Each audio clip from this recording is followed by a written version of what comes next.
Hello and welcome to Jason Cabin's Experience. I'm your host, Jason Cabins. Our guest today is Fancy Vargas. Fancy, thanks for being here today. Yeah, thank you. So, Fancy, what do you like? You've been an entrepreneur for a while. Tell us how you take care of yourself, like, as far as, physically, mentally, all that kind of stuff. What do you do to take care of yourself? Um, so both physical and mental health, I love to hike. I haven't got to hike as often as I used to, and I'm trying to reprioritize that. But that helps me clear my mind, and of course, any physical activity is good for the body. So, you have any favorite hiking places?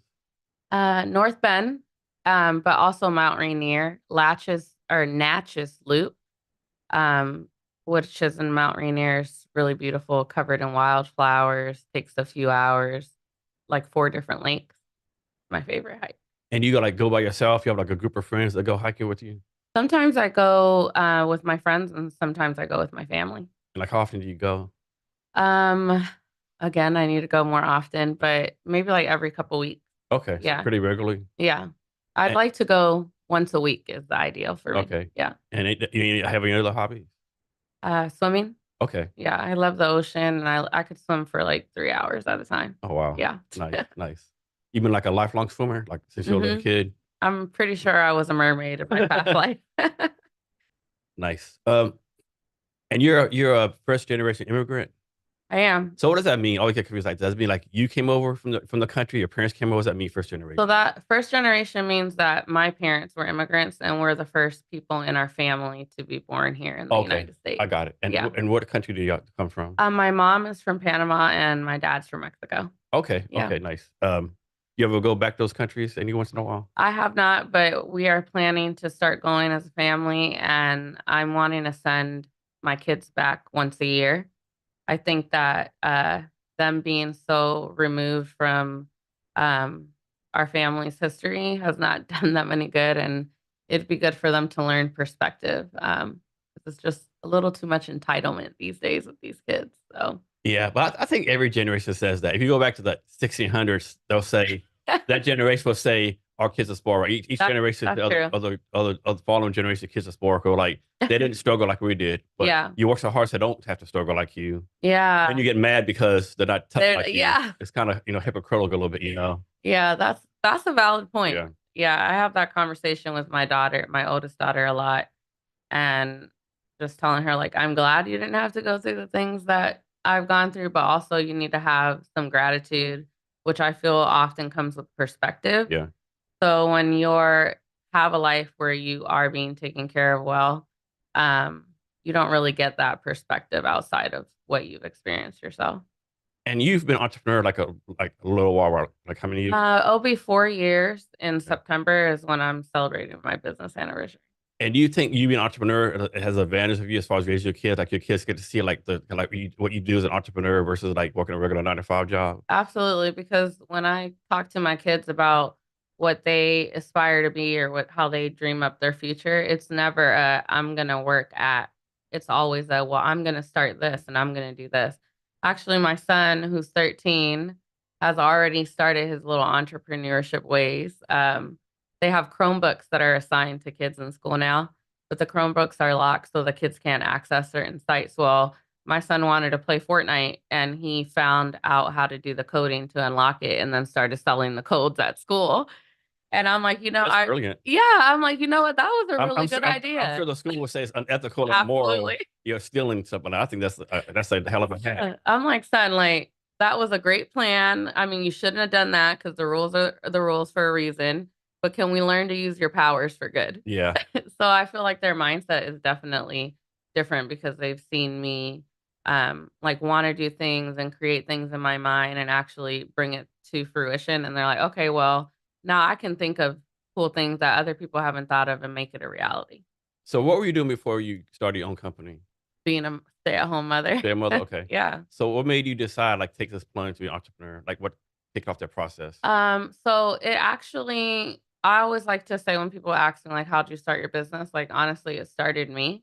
During the BLM movement, I really noticed that my kids, my older two kids, were struggling with all the messages that we're seeing in the media and the imagery. And I wanted to do something to help them navigate their feelings. So I put together a protest in Renton for families and kids. But I invited the kids out to lead the protest. So they led the chants, they shared their talents, they wrote songs about how they were feeling and about what was going on in our country, dances. I created like a handmade quilt where I hand stitched a lot of the victims from police murders names on the quilt made out of a weighted blanket. So it was just a really good time for us to gather in community and kind of help our children navigate this.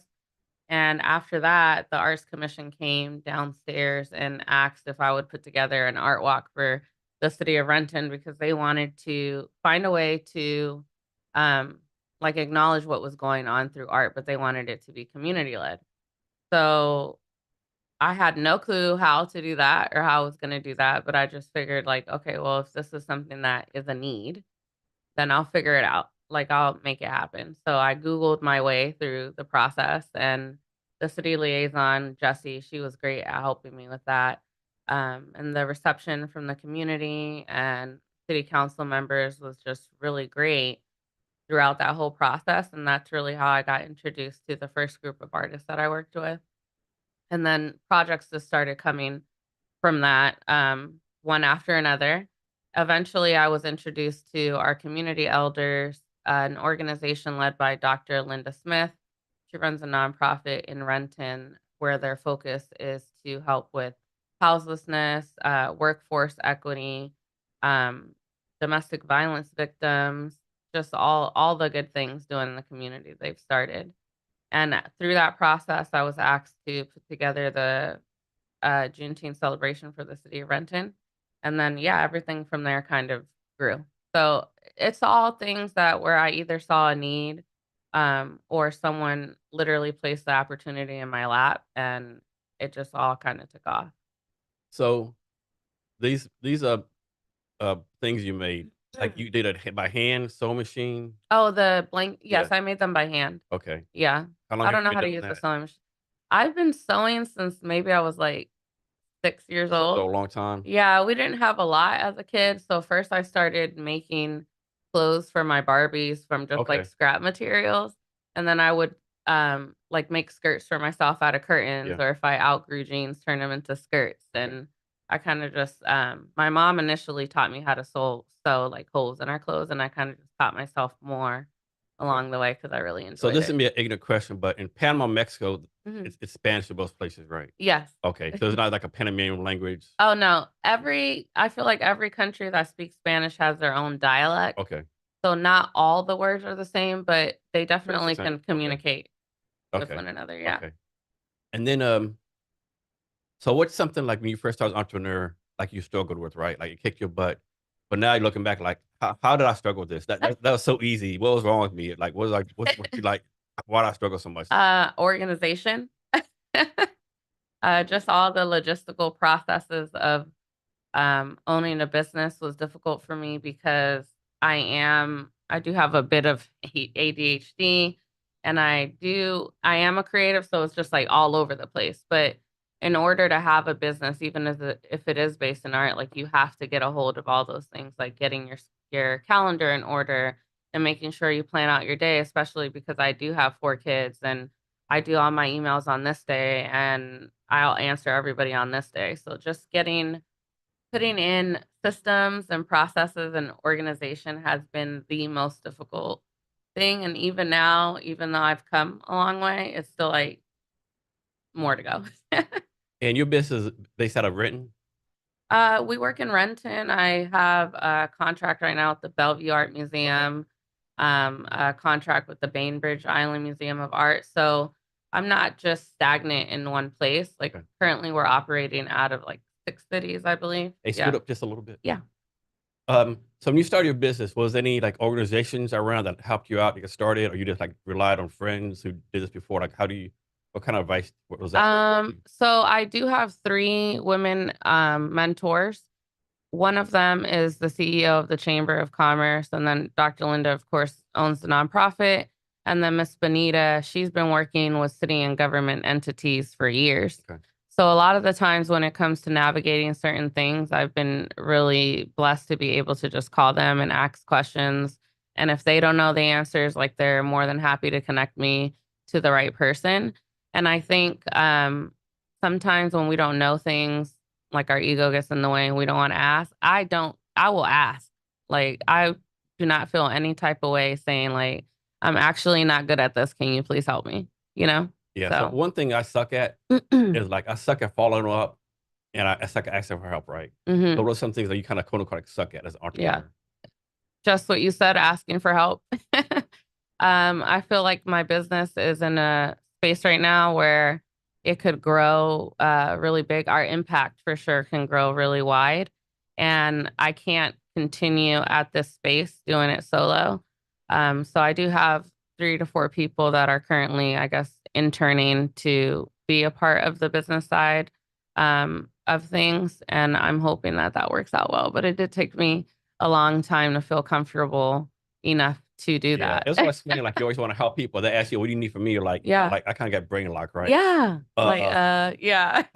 everything. Like, Yeah. and because you don't like tell them everything, and then you don't want to burden them. Yeah. I Exactly. have to get better Yeah. at that. So you talk about your 3 mentors. Are you mentoring anyone yourself? Um, it's funny because I wouldn't have thought like I'm in a position where I could mentor someone, but one of the gals that is actually stepping up on the business side of things, she did refer to me as that the other day, and I was like, that's so weird, but really cool. Um, as far as your business model, talk about how you figure your business model out. Like who your customers are you going to go after? Like your Mhm. pricing. Like how do you figure all that out? Like what to charge, what not to Uh charge. oh, the pricing thing is pretty difficult. A, because I have a problem charging X amount of money. I always feel bad. But I understand in order to continue the business, like it has to be able to sustain Yeah, I mean you're not itself. a nonprofit, right? Man, no, we're not a nonprofit, but we kind of operate as such. So every time we have an event coming up, like all expenses are covered through community partnerships and sponsorships.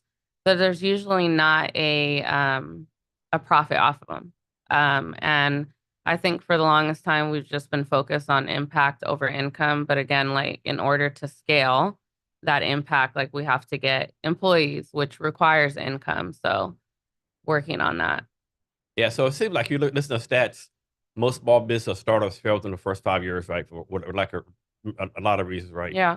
What do you think you've been able to like make it so far? Like, how come you have it closed down? What's been your secret to success to keep on going, so to speak?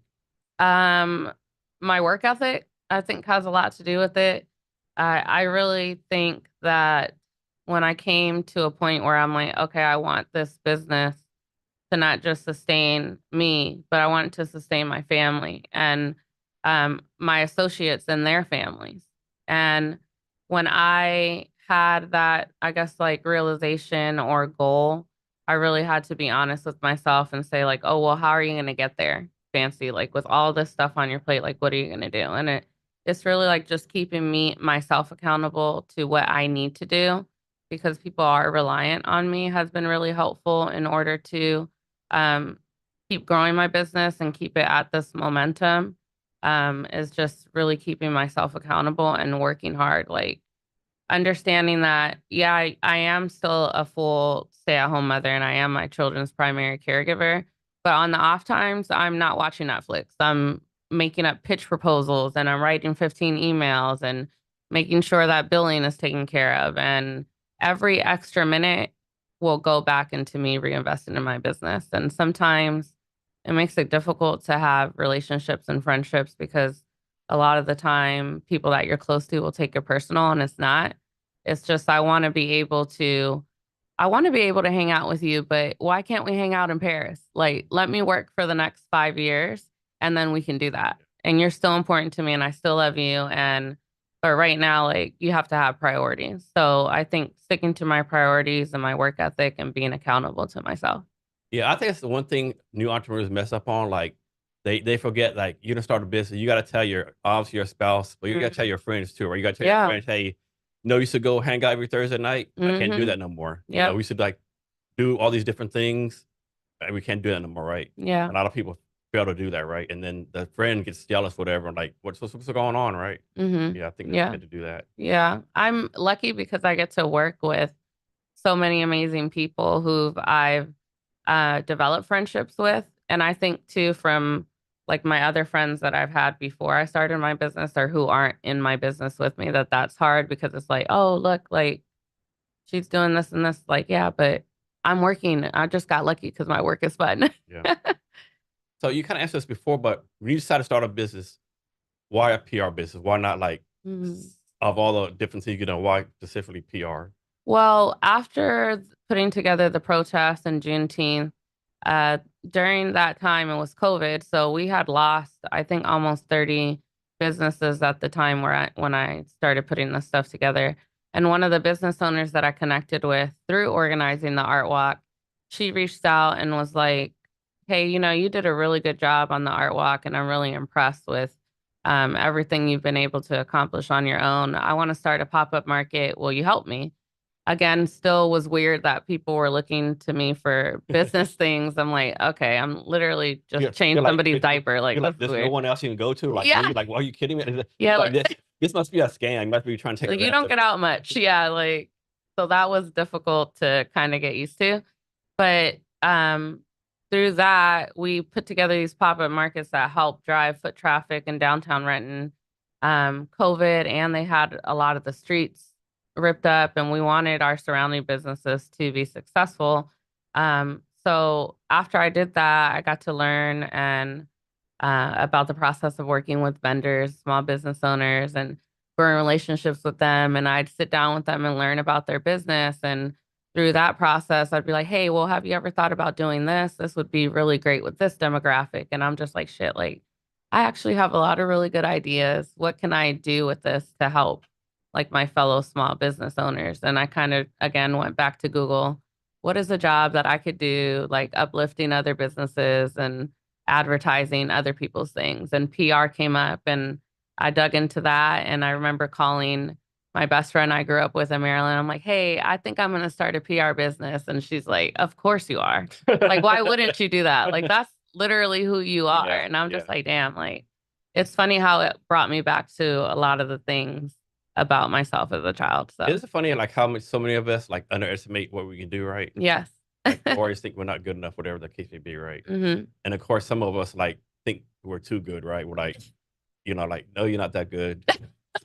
And the ones who are good, like they put themselves down, unfortunately, right? Which is Yeah. crazy. Yeah. Um, how did you get involved in art? You always been involved with art? I've always loved art. I used to paint a lot when I was younger.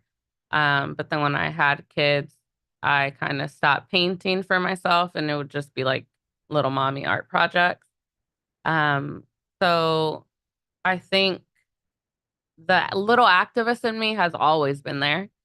My mom, she protested a lot in her country about racial equity as well. And I think from the time we were very little, we've always just been taught like if there's a way that you could help someone or stand up for someone, especially when they can't on behalf of themselves, then you should. And when you see inequities or something that isn't right, like say something. So I remember like even in middle school when they had the curriculum where they taught you about slavery, and the teachers wanted us to watch Roots, Glory, and Amistad. And I told my teacher, I'm like, I'm not watching this. And she's like, well, you have to watch it. Like, as part of the curriculum, you get credit for this. Wait, what grade were you? I was in seventh grade. Okay. And I'm like, I'm not watching this. I'm not going to allow you to tell me who we were and what we came from. Like, I know that we come from kings and queens. This slavery shit was just a period in time, and you guys just basically used it to try to keep us in order. And I picked up my desk and I sat it in the hallway, and I looked at her. I said, and you can call my mom if you want to, because she'll agree with me. And I didn't get in trouble Yeah. for that, actually, because my mom did agree with me. And so that little activist has always been active in me. So when the whole BLM movement happened, I was, I don't know if happy is the right word, but I was ready to go out and protest. And I did in Seattle, and that wasn't safe for the kids. So what was a good way for, kids to express their feelings is art. 'Cause I know when I was little, I turned to art a lot. And most of the time it was through music or performance art. But any style of medium has always been kind of therapeutic for myself. So merging the activism in me and the love of art, putting together that protest was kind of something that meant a lot to me. So we'll go back to art in a minute, but yeah. back to protesting. Like, two-part question. Why do you think it's important for people to protest? I mean, whatever the left, right, middle, whatever they're at, why do you think it's important for people to protest? And the more important part, like, does anything really get changed by protesting, right? Does hmm any laws get changed? Does the things way work? Does anything really change by the protest, you think? What's your opinion on that? I think it's important for people to protest because a lot of the times communities who are underserved, like their voices are not held to the same standards as our counterparts. And the saying that riots are the language of the unheard, like it takes a community and a people to a time to build up that frustration to where it's like enough is enough, you know? And do I think things change through protests? I do. I think this last one was particularly effective because as a world, as a society, we had been forced to sit down and just be quiet and like fully pay attention. We weren't distracted by our everyday lives and parties and bars and even work. We were just stagnant in one place and silent and still. And because the protests happened at that time, I think that it allowed a lot of people who may not necessarily would have had time to listen or even care to actually like hone in and pay attention and listen and most importantly understand what people were trying to say. So So I do think, from your point of view, hmm so sorry to interrupt you, but from yeah, your point of view, do you think, when I say better, whatever better is your definition, right? yeah. Do you think things are better now than before all the protests? Honestly, after the BLM movement, I did see a lot of businesses, corporations, entities step up to want to fight for equity and actually start doing the work. Whether it was genuine or they felt forced to is irrelevant because the work was being done. But now that the media attention has stepped back from covering the inequities and the police killings, you see a lot of those corporations and businesses who had made the commitment prior start to back off from their commitment because they don't have the spotlight on them any longer. And that's why I continue doing the community work now, even after the protests, because I do want to be a person who is able to hold these businesses and these corporations and these entities accountable. Like, hey, remember a few years ago when you were monopolizing off of all that Black Lives Matter with your merchandise and your marketing and your advertisement? Well, keep that same energy because the shit still matters and you still need to do the work, Yeah, I you think know? the biggest one I can think of now is like Microsoft recently got rid of all the DI programs. At least that's how I read the news, Uh-huh. right? Yep. Of course, you can't rely on news anymore, unfortunately, right? So Yeah. I don't know if it's true or not. I just remember back in the day when this all started, this Microsoft CEO was like, "We'll never get rid of this program. It's here for life." And now, like you said, the spotlight's gone, and it's Mm-hmm. totally got rid of it all. Yeah. Yeah, that's unfortunate. Yeah. So back to art.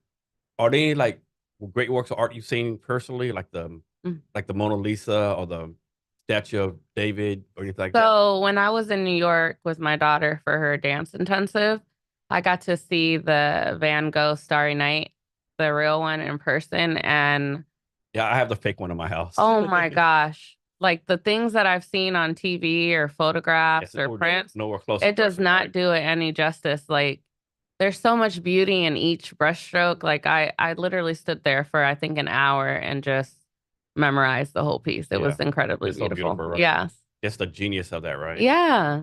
Yeah, it's crazy how good artwork is, right? hmm Um, so as far as art, is anyone you drawn to? Like, is it paintings, sculptures, Um, something different? well, I might be a bit biased, but I know like a lot of the artists that I work with are incredibly amazing. I really enjoy There's a good handful of them who are incredibly innovative in their approach, and their pieces have depth. Yeah, And every material and every image that they incorporate into their piece is methodical and it means something. And I love that. There's an artist that I work with. Her name is Sade Barker Maris Melanin. Her particular work is has the capacity to evoke emotion And I think that that's hard, especially given certain hard subject matters, to be able to create emotion like through your piece, that things actually have made me cry just looking at them.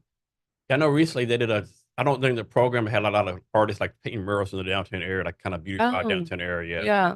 I know, Seattle Restored? yeah, I think that's what Okay. it is. Yeah, a lot of that. Yeah. Hmm. So you might not know the answer to this question, but there's a term starving artist for a reason, right? Yes. So like, how do you advise these artists that you know, like to be better business people, so to speak?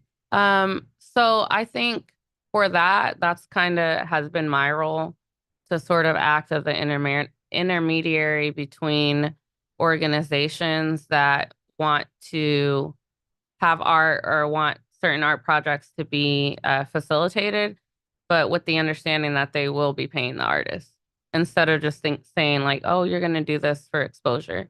And that even within itself is something that I've had to learn throughout the way. And I will have people be like, "Oh, well, do you think one of your artists can do this for me?" I'm like, "Yeah, but what is your budget to pay them?" And I'll let you know what they'll be able to do. Yeah. And I think that a lot of the artists who are fully in the creative mindset, they don't think about that kind of stuff. They don't want to think about that kind of stuff. And it's helpful for them for me to kind of come and play the middle person for them. So I Yeah. think you'll like this story. So a friend of mine, Matt Romo, he's a photographer, right? Hmm. He's been a photographer like maybe 5, 10 years, for a while, right? Um, and one time he went to this dentist and said, "Hey, do you want me to? I can photograph your dinner shop, Ms. This whatever." Hmm. And the dentist said, "Yeah, sure. I want you to photograph for me, but I want you to do it for free, and that way you just use my pictures on your portfolio to get yourself exposure." Mm. And Matt said, That'll work. Oh, by the way, I need some braces. Can you do it for free? And my mouth would be like a portfolio for you." And Yes. the dentist like, "Of course not." Well, then shut the fuck Yeah. up. Yeah. Like no, Yeah. Yeah. like Yeah. they never think about the other way, right? Yeah. And I think societally, we have to start shifting the narrative that art or artists, like, that's not a real job. Well, they actually took a long time to learn that skill set. And if you could draw, you would, and you Yeah, can't. So you got to pay for it, yeah. you know? Top of this question. Let's suppose someone's out there, they're trying to be an artist, whatever, painting, whatever it is, but like Mm. their act's not that good, right? Like when like if I draw something for you, like Jason, that has to be the worst thing ever in the history of the world, right? So like if I was an artist trying to make an artist trying to draw some bullshit, right? How do you tell that person or me, hey Jason, let's reassess this. Let's take the artwork to like 10 artists and see what they say, right? Like how do you 'cause you don't want to crush anyone's dreams because they might Man. want to know, they might think, maybe Yeah. someone lied to them or something, but like how do you like do that? Honestly, like, I have to be honest, and I've not had that conversation with someone. I don't even know how to approach Yeah. that, because it's like I will just start to cry Yeah. myself before they even hear the words coming out of my Yeah. mouth. But um, yeah, I don't know. Okay. Yeah. Because have you heard of a place called Central Saloon? No. So it's two doors down. Supposedly it's been open since 1892. And Mm. like Nirvana started there, Pro Jam, all these iconic settle bands that started, right? And Wow. they still have live music, two or three bands playing live music every night, right? Mm-hmm. And I don't go near as enough, of course, because it starts kind of late, like eight or nine, 8 or 9 Oh, o'clock at night okay. is kind of late. But I've been there 4 times. And maybe it's when the times I went, but every Yeah. time I go, a band plays, you're like, "Oh my God, you're so good," right? Like, what are you Yeah. doing here, right? You should be like sound like stadiums right now. Yes. Next band comes on, like, y'all must have no Oh, friends yes. because I just want to cut my eardrums out right now. Like, you are horrible. Like, and like, no one's told you how much you suck. Like, good Lord. That's like the everybody gets the trophy culture we're Yeah. in. Yeah. No, that's true, because some people are like, "Why?" Like when I'm talking to my children about things, "Oh, that's not nice." I'm like, "It is nice because they have Yeah. to hear the I feedback mean, from their mother the truth's the instead truth, of right? someone out in the world that's gonna crush their soul." Yeah. I always say the truth's not mean, the truth's the truth. Yeah. Yeah. The truth is the truth. And like with a good band's playing, that place is packed, standing room only. Yeah. The bad band starts playing within 30 seconds, it's like empties out. And Yeah. everyone goes to the street and just come back Well, next then that's day. their review. Yeah. Yeah. It's funny, yeah. So how long were you in New York City with your daughter? Oh, we went for 2 weeks. Okay. Yeah, we went for two And weeks. she doing some kind of dance recital or something? Yeah, she got accepted into Joffrey Ballet School Summer Intensive. Okay. She's she's pretty amazing. And And I'm not just saying that because I'm her mom. Like she's yeah. actually really And how incredible. old is she? She's And 14. she's still doing that? Yeah, she's still dancing. I'm really excited to see what she does with her gifts. Is there any kind of, like, I don't know, private ballet school, like gifted people here that she goes to, or? No, they have plenty of dance schools. I guess like the premier ballet school in Washington probably is the Pacific Northwest Ballet School. Okay. And that is more for dancers really focused on the style of ballet. So I did talk to my daughter about that, but she loves contemporary and jazz Okay. and modern dance and lyrical more than ballet. So I figured that that would actually just make her miserable. So Yeah. So she's trying to get, I don't know. I don't know if Juilliard's like a college or high school, but she could try to get to something like yeah, it's Juilliard. a college. Okay. Yeah, we've talked about that and looked into other schools that have like a good dance program. I told her to start doing that. She's very attached and has always said that I don't want to go to college like where I'm not living here with you. And I'm like, dude, relax. Yeah. I'm gonna be here and go live your life. And she's only 14, so she'll Yeah. change, but like she wants to be like a classical ballet person, like dance on Broadway. Yes, I think Broadway would be something she'd enjoy, or performing with some sort of musical act would be something fun for her. She has already like come up with her second act, and she's like, when I can't dance, I'll just be a teacher. I'll teach dance. So I think that's cute. Like she really enjoys doing dance. Yeah. Um, you name your company Elevate PR. Does that mean, is that mean anything, or is it just a random name?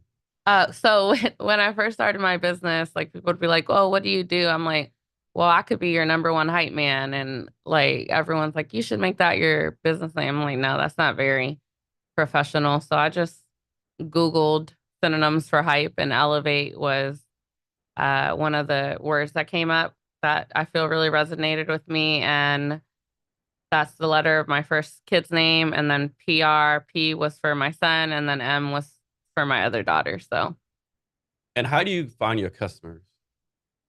they usually find me. Okay. Yeah, like when I work with like City of Renton or City of Auburn, it's usually for a specific project. For the Bainbridge Art Museum, they found my pop-up market business online, and our relationship and business partnership grew from just popping up in their museum to curating shows for them. And then for the Bellevue Art Museum, I knew they were there. I had never gone to that museum before. I was working at Legion at the time, and I just decided to pop over and introduce myself and ask if they'd be willing to work with me, and they did. I think I saw on your Instagram today or yesterday where you're going to do Bainbridge again in 2025. Can you Yes. talk about that? Yes. So I'm excited because we just finished our meeting talking about the contract for next year, regarding programming for Black History Month and an art exhibit that will open on January 18th and run from January 18th to the last day in February. So I'm excited about that. The theme of the show is going to be called Radiant Reflections. And opposed to the Black and Bougie show that was incredible, this show will be smaller, more intimate in regards to the artists that are participating. But I'm really excited to continue the conversation that started through Black and Bougie with this show. One of the best things that I heard feedback from our guests and our audience from Black and Bougie is that they were very grateful that we curated a show that was focused on our beauty and not our pain.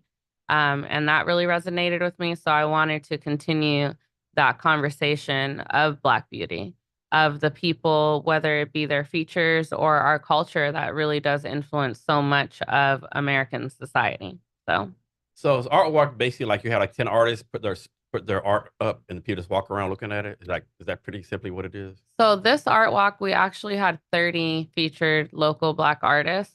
We were at the Bellevue downtown park, and yes, people just were able to walk along the promenade and shop with the artists and see their work and talk to them and learn more about them as well.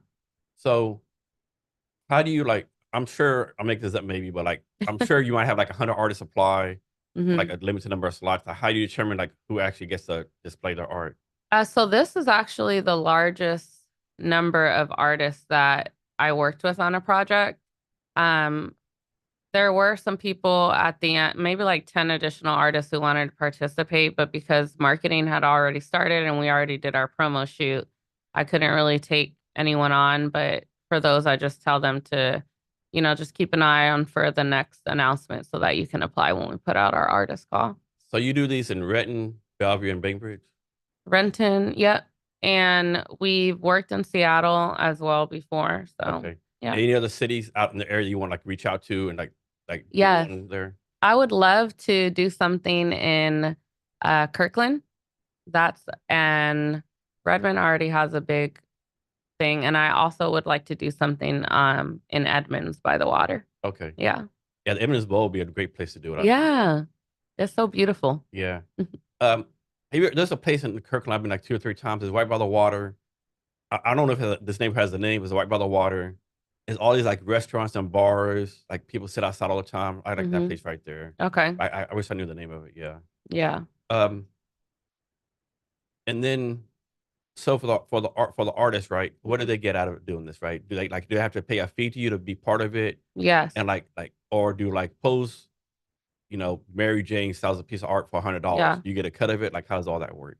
So for the art walks, they just pay a minimal booth fee. I try to keep it as low as possible, dependent on what the cost of producing the event is.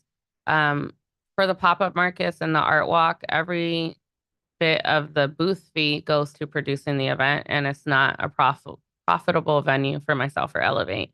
So it really just depends on the cost of the event and whether or not we've been able to acquire sponsorship for the event. So when we're working with like Bainbridge for the exhibit, they don't pay for that because I'm contracted to the museum, not to the artist. So that's a free opportunity for them. When I work with the Hyatt for our annual Black Makers and Creatives event in February, that's free for them because I donate my time to the Hyatt and all proceeds are given to a nonprofit Black owned business that operates here locally. So it depends on who we're partnering with and the cost of the event. So talk about some of the challenges of putting on an event, right? I think some people go to an event, they think it's like this happens, right? Yeah. Like it does not just happen, right? There's like hundreds and probably thousands of little details you have to worry about. So you can talk about that? Yeah. So permitting is a bitch. And that is super not fun. And I cannot wait to meet someone who is willing to take that off my plate. But depending on what cities we're working with, I do enjoy working with the people who run like the licensing department. And I try to focus on that instead of the annoyance of all the deadlines and the fees and the applications. And then also there's always things that happen last minute. We'll have like a DJ. Oh, I can't make it today. Okay, crap. Now I got to find a DJ to be at the event in literally 3 hours and hoping that they're still willing to come in our budget and not charge us extra for contacting them last minute. We will have, people not show up, like vendors not show up to or communicate. And for the stuff like that, like the DJ, the DJ doesn't show up at the last minute, right? You then put a note, never deal with this person again. Like, yeah, it's like so mental note, absolutely. Yeah, absolutely. Because although I really enjoy like the relationships that I build with these vendors that I get to work with, at the end of the day, like it's not just me and them. It's like us, them, and like 50 other people that are dependent on your one job that you were supposed to do. And you probably put all over social media, DJ so-and-so, right? No, I wouldn't do that. But it's just like personal note. Like I mean like before the event coming for your drop. Oh, yes. Yeah, you probably absolutely come to the event, see DJ so-and-so. Yep. Yeah. Absolutely. So that also is like shit. Now I look dumb. False advertising. Yeah, now I look dumb because that was actually not true because you did not show up. Yeah. So yeah. So talk about this Blake, the thing in February, the Black Makers event. The Black Makers and Creative. Yeah. Okay, so Black Makers and Creative is a partnership that Elevate has with the Hyatt. In 2025 will be our third year doing this. First year we did it in their SIP lounge with the maximum occupancy of 75 people, and that went really well. So this year we actually got to do it in one of their small ballrooms, which I really enjoyed because we got to incorporate a fashion show this year, and I got to work with a fellow community organizer and a friend, Jerica, and she was amazing. I actually got very sick this year, so I didn't get to stay and actually be a part of the event, which made me really sad after working on it. But everybody seemed to have a really good time, and the artists enjoyed themselves. And in 2025, we're planning to actually use the grand ballroom for this event. So it's really been exciting to see it evolve over time. And I'm most excited for this year because the space allows me to be able to really work on bringing to fruition the whole vision in its entirety. So what does it mean to be a creative? What does that word mean? Um, I think that the final definition of it is having an idea, but actually doing it. Because I think that we all can have amazing ideas, but are you actually going to do it? Do you know how to do it? Are you willing to find out how to do it? Are you really willing to see it from inception to creation? So, Um, when does someone realize they're creative? Like you wake up one day at 5 or 6, like, man, I'm a creative, or like, are you just something you learn over years, or is it part of the environment too, right? yeah, yes, I think all the things. For me, the realization for myself came later on in life, even though through conversation I've found that other people have always viewed me as that. And I've always been into art and creating things and doing things differently. But environment, like you don't get nurtured in a way of, wow, like that was a really good idea. Maybe you could do this when you get older. It's more of like, why are you messing with that? Like, why are you doing that? Like, why are you getting into everything? And I think that's why even with my kids, when they're doing something naughty, even if it was naughty, but it was a really good idea and extremely innovative, I've always tell them like, hey, like you shouldn't have done this because these are the rules, but also the way that you did it, the things that you came up with along the process, like that was a really good idea. Use your powers for good.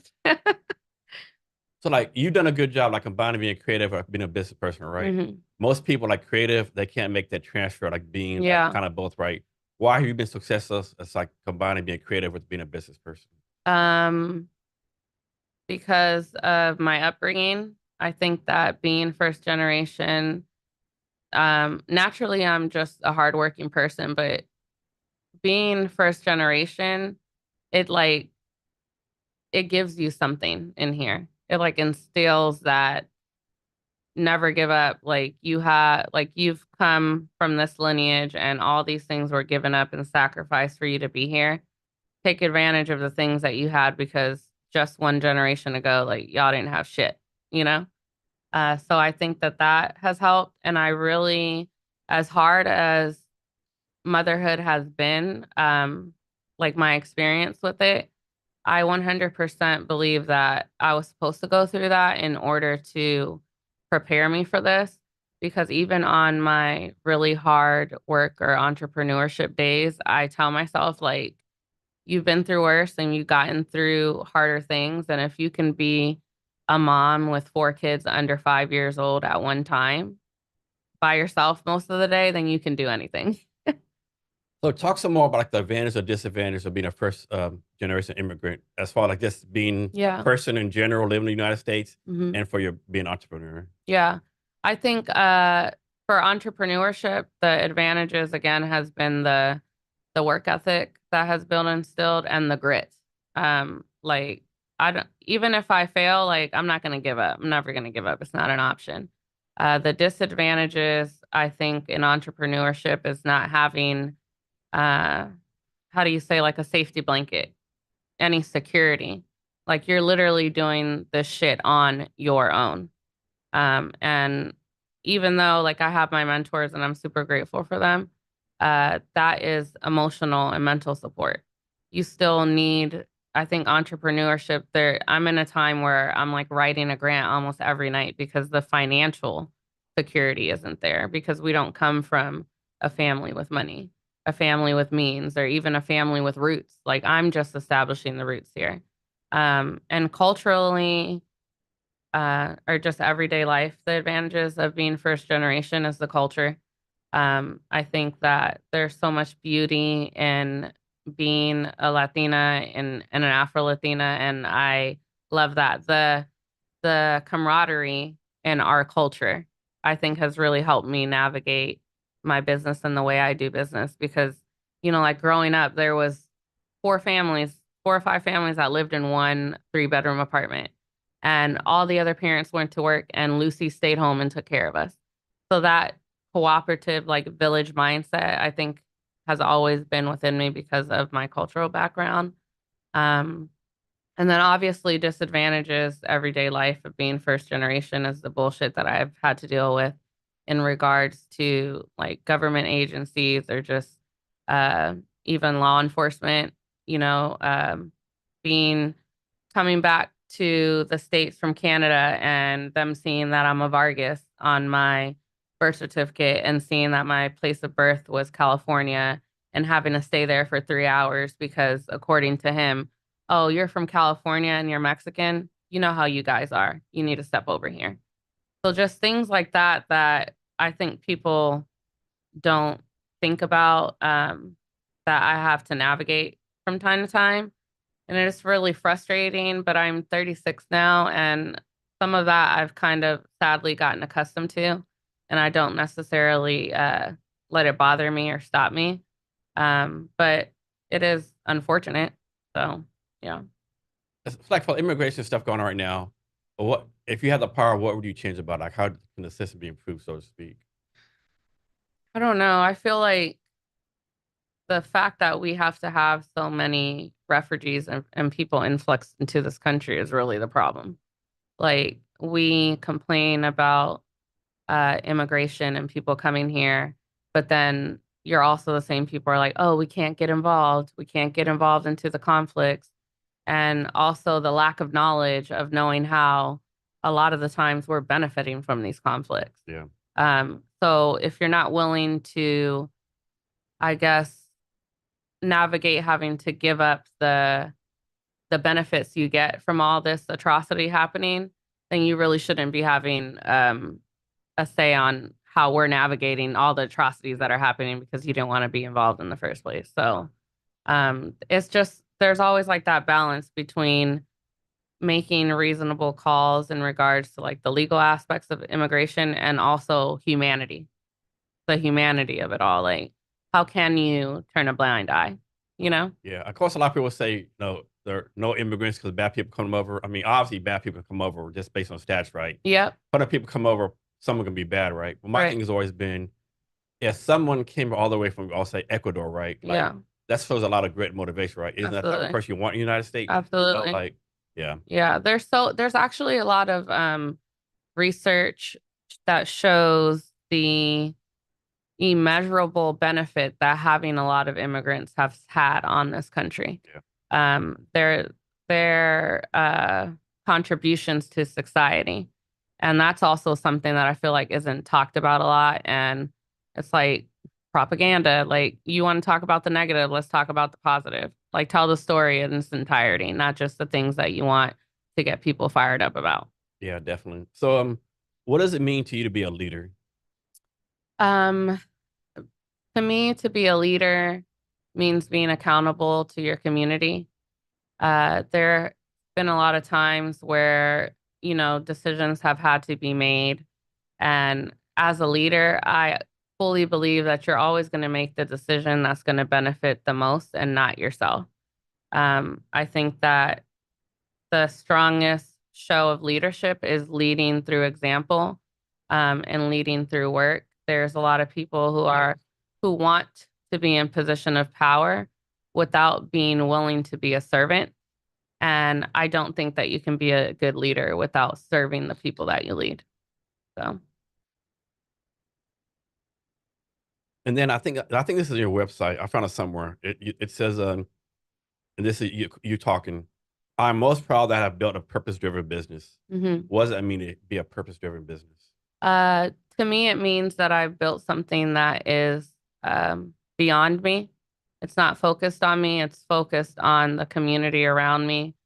Every part of my business, all our subsidiaries has been created in order to serve a need in our community. And even the like private clients that I may have that are not community based, I have those clients in order to support the community work that we're doing. And about how many clients do you have right now? Um, so entities, maybe like three or four, meaning like larger businesses. And then private clients, same like three or four. And I suppose technically all the artists are my clients Yeah. because the work that I do on behalf of them, I don't charge them for. And there's like maybe 75 of them. And Yeah. so what's your max you can go? Like, can you have like 20 more clients, 30 more clients, or like what's your max? I think the artists, there's not going to be a cap because a lot of those things are, uh, I guess, managed on a group effort. Mhm. So if we have a project, then I communicate to everybody at one time. Okay. As far as private clients, I don't, for myself, until I have a team built, I don't like to have more than like six things going on at a time. I feel Okay. like that's my capacity without having things fall through the cracks. And how do you deal with a client that will say like kind of like too needy, right? They're like calling you every day, emailing you 27 times a day. Like how you deal with Yeah. that? So I have a business cell phone number, and when I do communicate with people, I make sure I let them know like this is my business cell. And if I don't answer, that means I'm not available. But my being a stay-at-home mom and my kids being on summer break, like currently I don't have summer or any work hours. It's just like whenever I get to y'all, I'll get to Yeah. y'all. Yeah. All right. Yeah.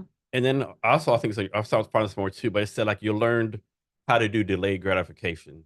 Oh, Talk yeah. about the process of you learning that. Okay, so that's a funny story. I actually, before I started my business, maybe like a year or two before the BLM movement started, I had met a friend. Her name's Emily, and she invited me to this thing that I didn't know what it was, and it ended up being like one of those Amway um, multi-level marketing things.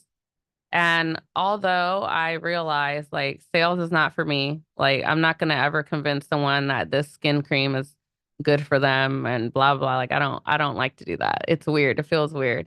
The things that I learned along the process and working within that business really were invaluable. Their mentorship that they have set up within the Amway business is absolutely incredible.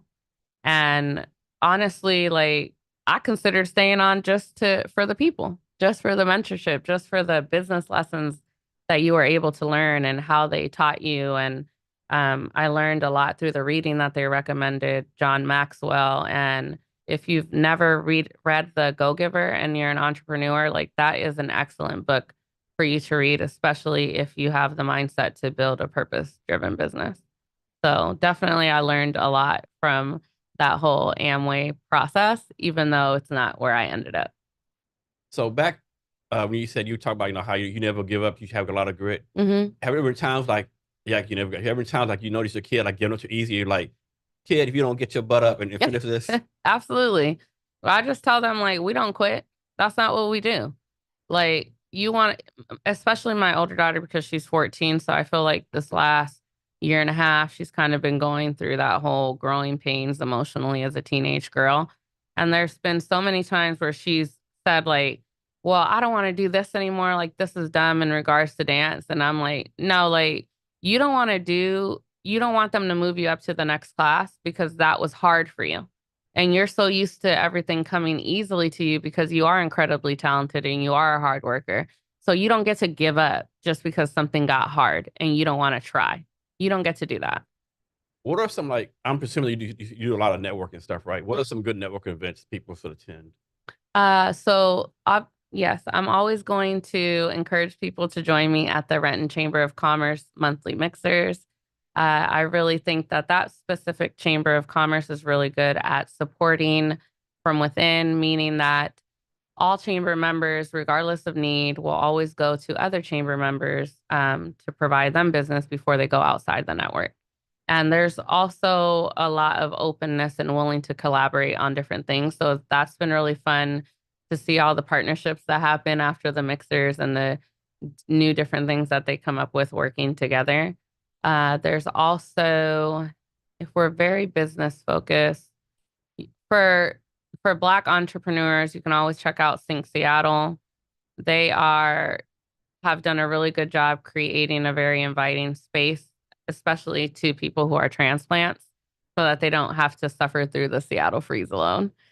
Yeah, it sometimes seems like those more Seattle transplants than born and raised people in Seattle. Yes, there has been a huge influx of people moving here, and I can see it in the traffic and the amount of people walking down the street. Yeah, we're definitely back to pre-COVID level traffic without a Hmm. doubt. Yeah. Um, now what is this Black Love Market you're involved with? So Black Love Market is a monthly pop-up market that is focused on highlighting Black-owned businesses, Black educators, and Black performance artists.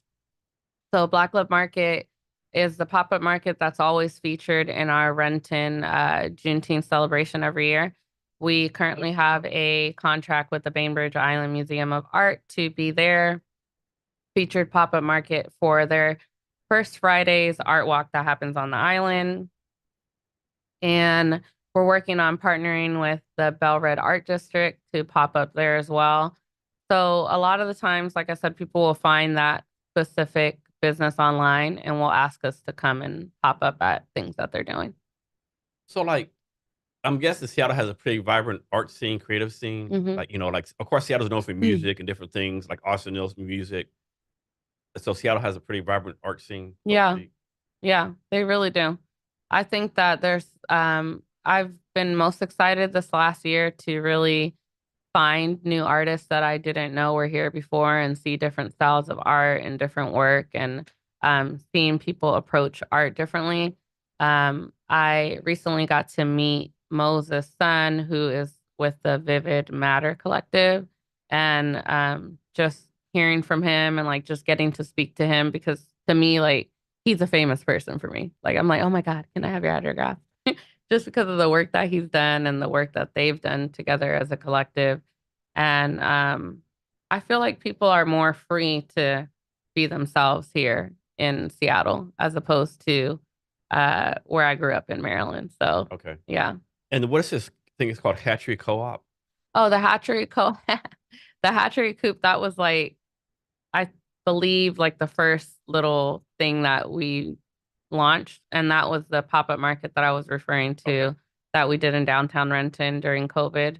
And it's a co-op because it was in collaboration with four other women. There was a space that we utilized that belonged to Christy, but she only used it on the weekends to do her cheese class. So then Laura, who was a charcuterie maker, she started renting out the space as well. And then Pippa and I would operate the pop-up market out of the space. So it was a cooperative. And then there was also Annie, who's like the sweetest lady and makes handmade chocolate. So that was kind of like the first little venture that I kind of worked on. And all these little projects, they're all underneath something called a creative collective. The Cultivate, the Yeah, collective. yeah. So Cultivate is, I guess, the art, retail, and sales side of the business. Cultivate the collective is in reference to the multitude of artists that we work with within the collective. And Cultivate, the vision for Cultivate is so large, and I've always had like big dreams and plans for it, but I always kind of felt like, oh, I'm not going to be able to do that. But I think now in this time and in this space, working with the people that I'm working with, like I finally feel like a lot of those things are attainable. And it's been really cool to see the name recognition of Cultivate the Collective, like within the community. So what's a skill you don't have you want to learn either for your business or just for personal reasons? Um, I would like to relearn accounting. And yes, I would like to hire an accountant, but it'd always be good to have some in-house knowledge just for oversight purposes. I'll be honest, I was not expecting that answer. Oh, No, really? no. I thought you were gonna say, yeah, that would be the last thing, accounting, yeah. So what are some things you got going on in the future that really excites you? So on August 25th will be the very first time I am curating and producing a Latin focused event. I've spent primary amount of my business focusing on the Black community and advocating and working with them. So I'm very excited to do this, to be able to share another piece of who I am with my community. What's a mistake you made in the past as an entrepreneur that you want other people to learn from? Mm, Not asking for help. Um, Thinking that, uh, I think too, like thinking that I had something to prove, because I don't come from like a traditional education. And even a lot of the creatives that I work with, like they have degrees. I went to Highline for business and entrepreneurship when I was pregnant with my youngest girls, but I don't have like a master's degree in art, or I never went to school for curation. And I have just taught myself a lot of these things along the way. So I think like self-doubt and not asking for help when you need it have been the big mistakes that I've made along the way. So, what exactly is a public relations firm supposed to do for someone? Help work on their relationships with the public. I look at it from the way that we approach it with a lot of community engagement. There's been some clients I've had to do image rehabilitation for, because their standing with community has not been on good terms for a very long time. And I honestly feel like that's more so my superpower. I am very good at connecting with people in an authentic and genuine way. Um, because I did have to move around a lot when I was a little, and I was always the new kid, and I would never belonged anywhere and never fit in anywhere. And so the survival skill that I developed through that has really played a part in my public relations business and career now as an adult.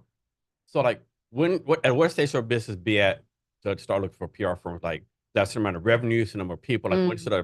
'Cause obviously, like, you're building your business, you probably don't need PR the first couple of years, right? right. But so, when should a Mm, business like start reaching out and like yeah. looking at that? I actually think that it's beneficial at any stage. Obviously, the amount of what you can budget for, depending on the stage that your business in, is going to fluctuate depending on where you are in your business. But like, if you're just starting your business and you don't have a big budget, we could just do a simple consultation where I will pre-create a general PR/marketing plan for your business, and then we just sit down for an hour. I go over it with you, but then it's up to you to implement the plan moving forward. And then there's other levels to that, like, oh, now you want me to sit down with you for 4 hours and teach you how to do it, but then you're still responsible moving forward after we place the systems in place to continue your own PR. And then there's other people who are like, hey, I don't want to deal with this shit at all. Like, just handle it for me 100%. And then we'll do that as well. So, I love the fact you have your price on your website, right? Hmm. Like me personally, I'll go to a website. I'm interested. There's no price. Like, I'm Yeah. not going to call you up because I have no idea how much it's going to be. Yeah. I don't waste my time. Anytime this is $10,000 an hour, right? Yeah. But a lot of people will say, don't put your pricing on there. Why did you decide to put your pricing on your website? I decided to put my pricing on my website because I feel like the work or the field that I'm in doesn't necessarily immediately have a value set on it when other people are like reaching out to me. Just because of what they see maybe on social media. Again, like a lot of the things that I do is fun, but it's still also a lot of work that goes in behind the scenes. So I wanted to have the price point on there because I need people to understand that there is a value put on the work that I do. And your pricing, I mean, I'm not talking about, I don't tell exactly what it is, Yeah. but is that like locked in stone or are you flexible on the No, price? flexible. I feel like those prices are more for like private market clients Okay. who can afford it.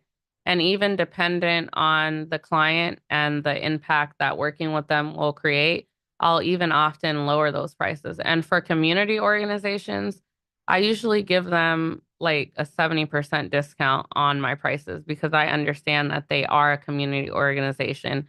The impact that they're going to make is important and needed, so I'm willing to change my prices for them and help them make the impact because I'm a part of the community and that's also going to benefit me. And y'all do like social media for people too, like posting Yeah. and like helping improve their following and stuff? Yeah.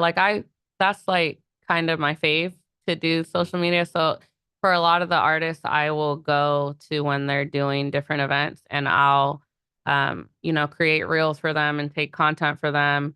There's an artist who's like one of my close friends who hates social media. Yeah. And for her, I'll create the content and I'll write the captions for her. And literally all she has to do is copy and paste and post. And can someone or not, I saw kind of like a company nonprofit like purchase a social media stuff, place separate from everything else? Yeah. Yeah. How do you charge for that? Is it like per posting per month or like? You can do per posting, and again, it just depends on what they want. Do you want a whole social media strategy? Because that's going to be like a consultation fee and not necessarily me implementing it. Do you want someone from our team completely running your social media?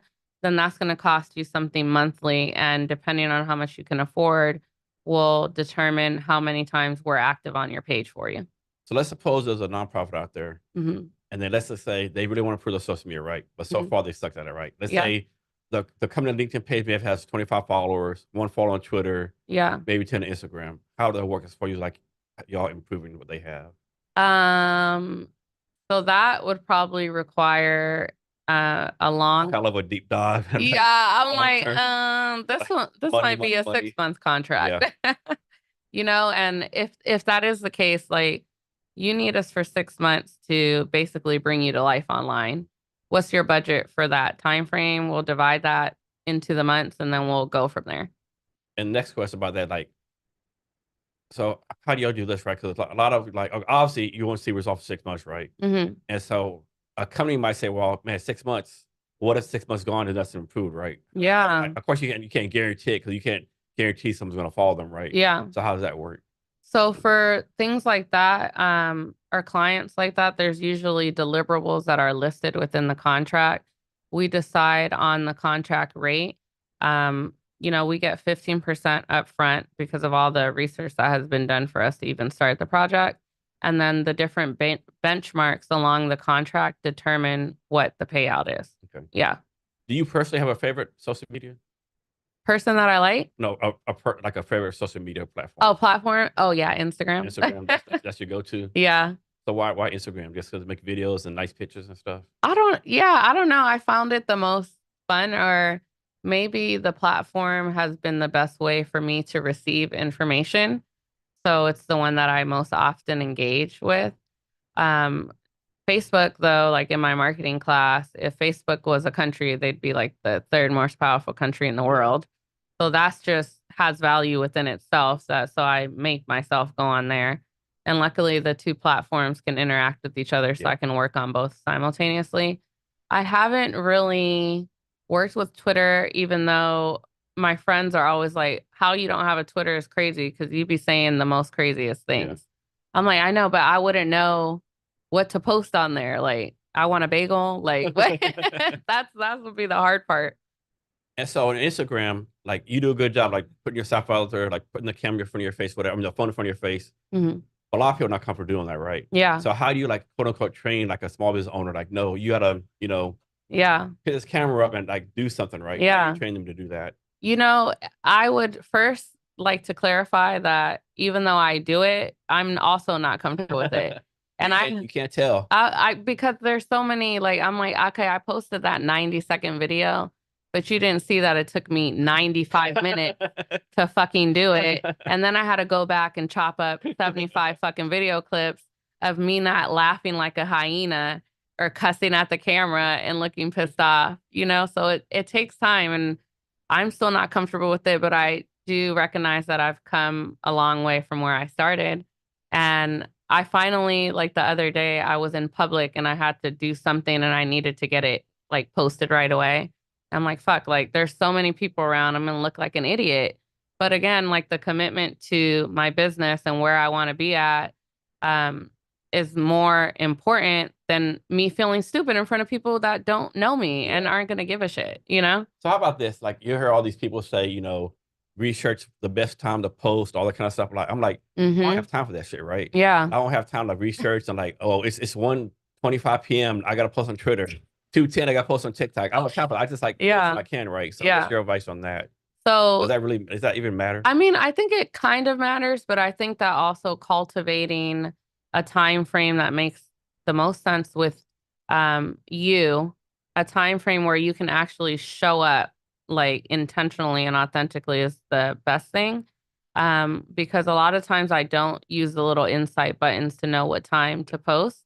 I have kind of gone off with what I've realized when the people that I want to reach are most active online and taken the data and meshed it with that and also take into account like, well, I actually cannot post at 3 p.m. because that's when I'm in carpool and my kids are throwing fucking Barbies at my head. Yeah. So that's not going to work for me. Now the platform has evolved into allowing you to schedule a lot of the things. So that has helped. But if you don't interact when you're posting, then you don't get as much reach also. So taking into account when I have 15 minutes, that's it. Like 15 minutes to intentionally and authentically interact with this platform. And then I don't have to think about this ugly thing for the rest of the day. Yeah. And of course, there's all these scheduling things out there. There's like Buffer, Hootsuite, Mhm. Smart Inquirer, or Later, where you can like they do the posting for you, right? Mhm. But most people, I think they'll say like, no, you need to post yourself because the algorithms can tell if an outside third party does it. And Yeah. it brings down your stuff, right? Your stuff. Yeah. And now Instagram has updated to where you can schedule it from within the app. And then if you have a business page on Facebook, you can schedule out to a month. Okay. And then if you are doing that, I think that is still a good idea to have it automatically post at the time when you're available to interact with the app. But then that allows you to not have to think about writing the captions in that time frame. Da da da da da. You can just go in when you know that the app posted it for you and interact with the rest of the stuff. Yeah. Yeah, I think another thing people like, I don't want to say mess up, but like someone like will go do a post, right? Mhm. And they'll like only get like, we'll say maybe like 25 likes and they get Mhm. upset. Like, you got to realize like there's so much content out there, right? Yes. I mean, there's literally like trillions of content. Yes. I'm like, and content is like, people don't realize content is not supposed to be, it's like the TV shows, people write books, podcasts. Yes. And you're competing against so much. So actually, I mean, you got 10 likes. Of course, maybe you want 10 million, but Yeah. 10 people took the time to like it, right? Absolutely.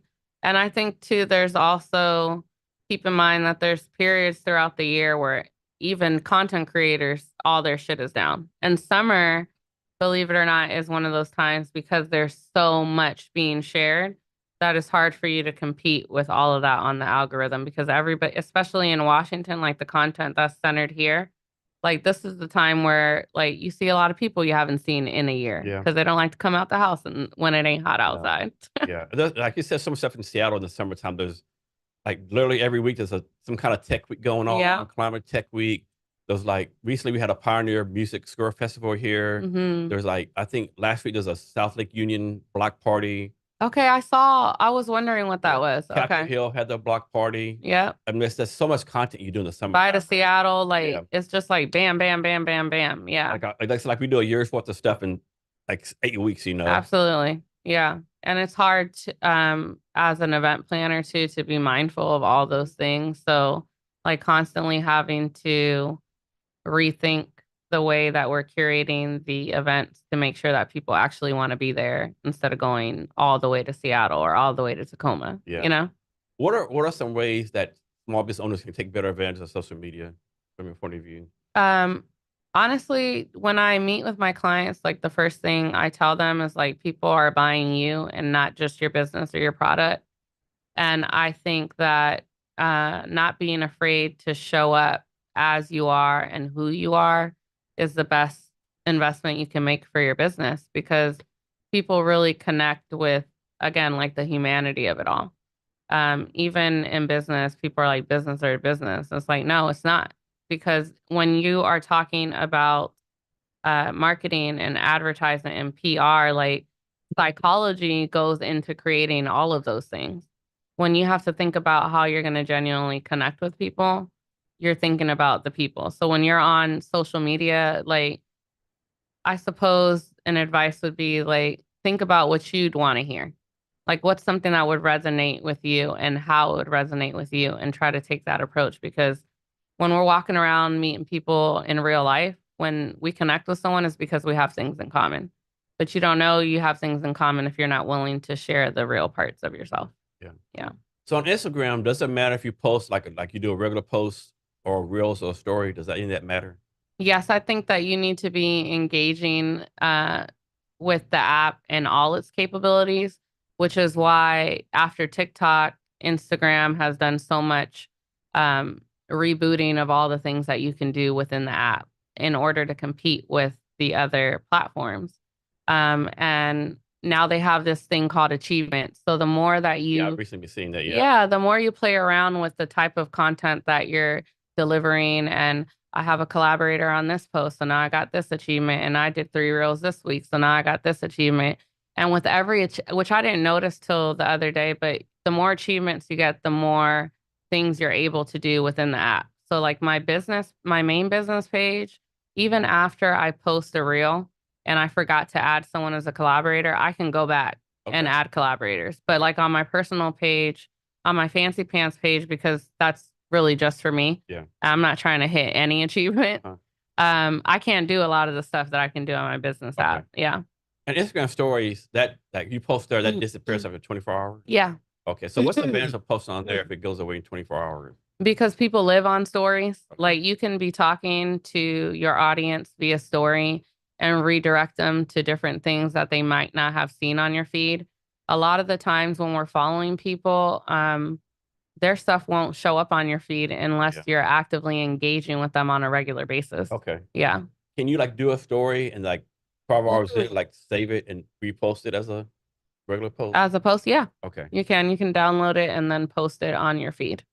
So I used to be a big fan of Snapchat, right? Yeah. I used to love Snapchat. And then they changed stuff. Cause I used to be able to go like do like a, what's it called? Like filters, or do like different filters. Oh, yes. Like that's podcast. I could have done a filter, a geo filter, like put out like 5 miles out. We're doing this podcast. Oh, But it changed it all. And like, I don't think anyone uses it anymore. okay. I'm sure people do, but like, yeah. I stopped. I really was only using it during COVID with the kids because of the filters. Like they like having fun on there and making little videos.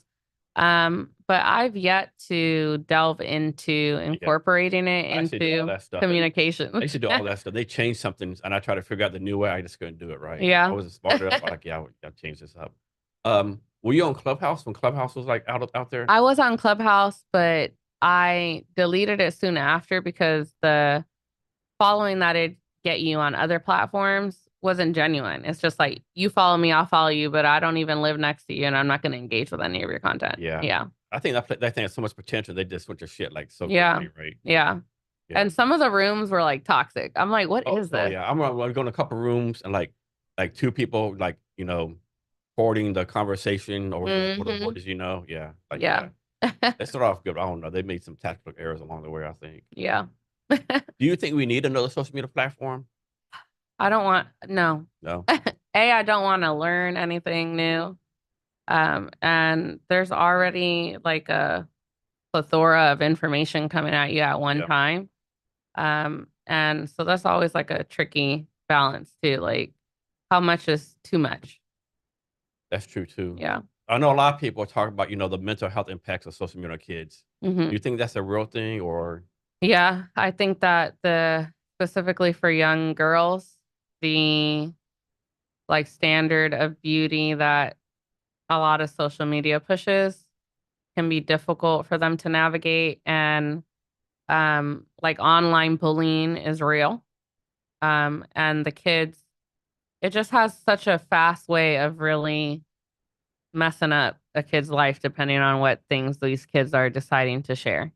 So, and it adds, I feel like, a lot of pressure on them individually. Okay. So you talk about the sun, but can you go into more detail, like how your business got started, your focus now, and like your big term vision for the company moving forward? So started as just, a mom trying to help her kids navigate some things, evolved into meeting some wonderful artists that I really, like fell in love with them as people and as artists and believed in them and their work and then wanted to step up and help them accomplish things that they wanted to do. And then now I think it's currently in a place where we are really one of the community organizations that is really making a lot of great impact, especially through the arts. And long-term vision, again, is just to be able to build something that sustains myself and my family and continues to offer opportunities for others to do the same. whether it be a position within the company or helping them build something that is their own, which I love that. I love to um like meet people and we start working together, and I always ask them like, what's your goal? Like, what's something that you want to build for your family? Like, is there a way that we can partner together on another level to also help you build something that's your own? You know, I think that having a business where you want people to evolve past you, um, is really like the big goal. Yeah. So suppose someone out there looking for a PR firm. hmm Why should they pick yours versus someone else's PR firm? Um, Creative approach. I think that again, being a business person and a creative has its benefits. Being surrounded by so many creative minds on a regular basis also continues to inspire me and help push me to do things in a newer, bigger, better, different way. So do you see yourself like doing this business, like 10, 20, 30 years? Yes. Or do you see yourself building up as where it gets so big at like a big time PR firm wants to acquire you in the future? Um, no. If I ever sell the business, it would be to someone within the company that I feel would be able to carry on what is important to the business, which is really like the heart of it all. And I think that when you sell to like bigger corporations, there's always the risk of risking the soul of the business. And I never want that to happen. I always want it to be community focused, and I want it to always be impact over income and always community over competition. So you talked about this some earlier. hmm Going back to it. So a lot of think people don't think get this right. Like so when you hire someone like you hire Tom Brown, you actually hire the whole family, right? Yeah. So you gotta you need to try to get business, you gotta get business and make sure Tom Brown can pay the mortgage or pay his rent or Yeah. take care of his kids, right? Yeah. I don't think a lot of people get that right. Can you talk about how that impacts your decision making? So I have a lot of entrepreneurship friends, and I wouldn't necessarily work with all of them. I think that for me, first and foremost, is someone's morals and values. Are you a person of integrity? And what integrity means to me, it could be something as minute of like, well, if I lie and say this, we can get all this stuff for free. Like, no, we're not going to do that because that's not right. Because now you're impacting their business and their family's income. So I think that seeing if someone is someone of integrity, if they're not willing to take the shortcut just because it's easier, like you're willing to do the right thing, even if it's harder, that's definitely like a big thing. Someone that takes initiative because it is not helpful for me to help you help me. Like it's just more waste of my time. And also, like you said, a lot of the people that I work with have their own businesses. So paying attention to how they prioritize and value their own business will then translate to how they value and take care of my business. And that's by like doing the work and also how they're represented like in public. Like what are the type of people that you hang around? Like what are the type of things that you do? How do people see you? Like all of these things are going to impact me and my business and everybody else that we're working with and people who are dependent on us. Is it safe to presume that you speak Spanish? Yes, but not as much as I did when I was younger. Okay. When I was around 6 or 7, we were put in ESL. And that's when we moved to Maryland because in California, a lot of our teachers spoke Spanish. So it wasn't necessarily like you have to know how to speak English. Okay. And yeah, so I need to practice on it more to be more fluent than I am. But if you like drop me in Mexico, I'll be fine. So do you do any like outreach or any like business like specific or like Spanish speaking only businesses? No, but I'd really like to start doing that. And that's why our event this month on the 25th is I'm so excited about that to be able to branch out into that community. I've had so many people, specifically after my Black and Bougie exhibit, reach out and say, like, um, we love the work that you're doing, but when are you going to start doing some of this work for our community? Because like we need it, specifically the representation and the advocacy portion of your work. Like we need that, especially because you're connected and you speak English and a lot of us don't. And so that is something that I want to really focus on. And I'm hoping that these new interns or these people that I'm bringing on board to help will help alleviate this side of the business so that I can start growing that side as So well. how do you find these interns? They're just people that I work with. Like the four people that I'm working with Or like now. college students, high school students? No, they are adults. Okay. Yeah, and they own their own businesses that have crossed paths with my business and have said or approached me like, "Hey, like I would like to help you with Elevate. These are the skill sets that I have. How can I help you?" What's your take on this? Like, so there's a lot of like people say like call it like fill in the blank business. Like, Mhm. example, like I'm a veteran. Oh, There's a lot of veteran owned business, right? yeah. But like a lot of these veteran owned businesses, they're like almost like, and you can like fill any word you want to, black, Hispanic, Hmm. whatever. They're like, hey, support me because I'm a veteran business, right? Yeah. Well, fine, I'll come to a couple of times, but you freaking suck each time I go. Like I'm gonna stop going, right? Oh, yeah. And then they get mad at you because oh, my community doesn't support me. Yeah. Well, you're not real business, right? So Yeah. what's your take on that? Um, Again, balance. Like, yes, I think specifically for veterans, I love veterans. I'm so grateful for you guys. I think that it takes a special person to be willing to risk everything for everyone. And I think that yes, those type of businesses that deserve our support just because of that, but also that business has a responsibility to deliver quality service, and you can't just expect people to keep coming just because if you're not willing to deliver quality service. And the reverse side of that, you have a small business, we'll say a veteran business, actually doing the right thing, they're successful, Mm-hmm.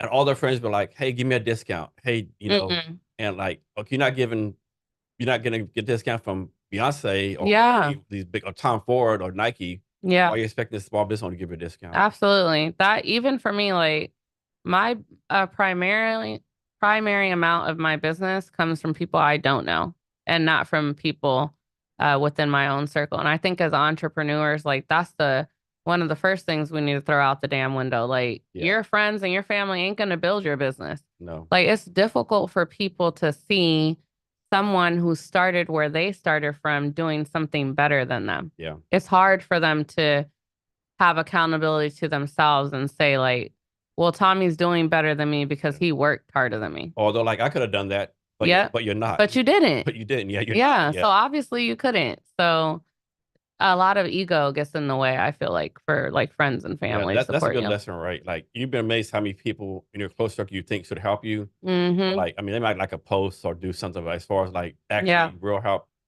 Yeah. yeah, Exactly. that's a hard lesson you got to learn, Yeah. unfortunately. Yeah. I think that it took me, so we're like in year 4. It took me to year 2 to like give up those hopes and dreams. Yeah.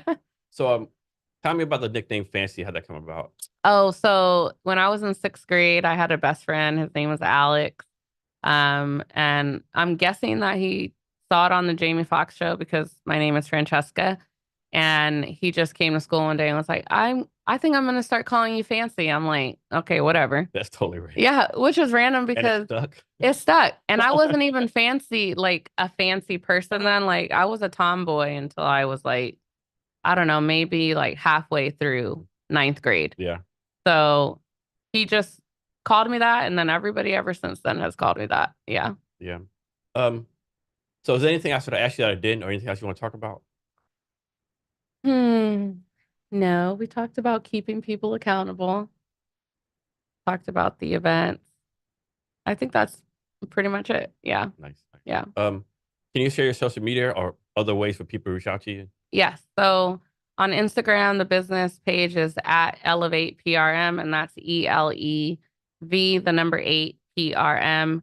And then I have a personal page, which isn't anything to write home about, but that's Fancy Pants, and you guys can message me on there as well. And Yep. so you answer like the DMs and stuff on Yes, Instagram? I answer everything myself. Yeah. Okay, nice. Yep. And do you have like a personal assistant, or are you doing all this stuff yourself? No personal assistant, Okay. but here's hoping that we get to that point by Yeah, Christmas. yeah. Um, so do you have like a some kind of business goal for yourself by the end of the year? Like by the end of the year, you want to have like certain number of customers, certain number of revenue. Mm, Like what's the goal for next? by the end of Yeah. the year, I would like to have someone who is set to be my executive assistant um, for growing purposes. I feel like that's necessary. And I feel like I would like to have my all the art exhibits already pre-planned for the next year ahead. Like I want to have my calendar solidified for 2025, no movement by the beginning of November of this year, so Okay. that I can really start the year off with like a good foot of organization, already having my sponsorship lined up, already having all my marketing material planned for the entire year, and just focus on promotion instead of all the other annoying things that have to be done behind the scenes. So how do you do your schedule? Like, do you like take 2 weeks vacation each year? You work 7 days a week? Yes, Like, I work 7 days a week. okay. Especially again, especially with the kids home, like there are no days off. Yeah. Usually when they go back to school, it gives me more alone time to focus on work. So during the school year, one of the days during the week is like a day where I'm in the woods, not reachable to any society, especially the children. And then the other day of the week is like I'm home, but I'm not working. And then the rest of the 5 days, then I work. And being in the events industry, you can't keep strict business hours, but I am trying to be better about having those times where I'm not accessible to everyone, especially like at the rate that we're growing to. There's also now going to have to be a separation of how accessible I am to certain people. Like there needs to be a buffer. Yeah. Yeah. So let's take Monday, right? hmm Let's say you have 100 things to do. How do you make sure you focus on like number 1 and 2 versus going to number 77? Putting things in priority list depending on what we have coming up, like making sure that I'm focusing on the most important tasks that are relevant to the nearest upcoming event or project or deadline. Yeah. All right. Hey, Fancy, thanks for your time today. Really appreciate it. Yeah. This has been great. Thank you. And to our listeners, thank you for your time as well. Remember to be great every day.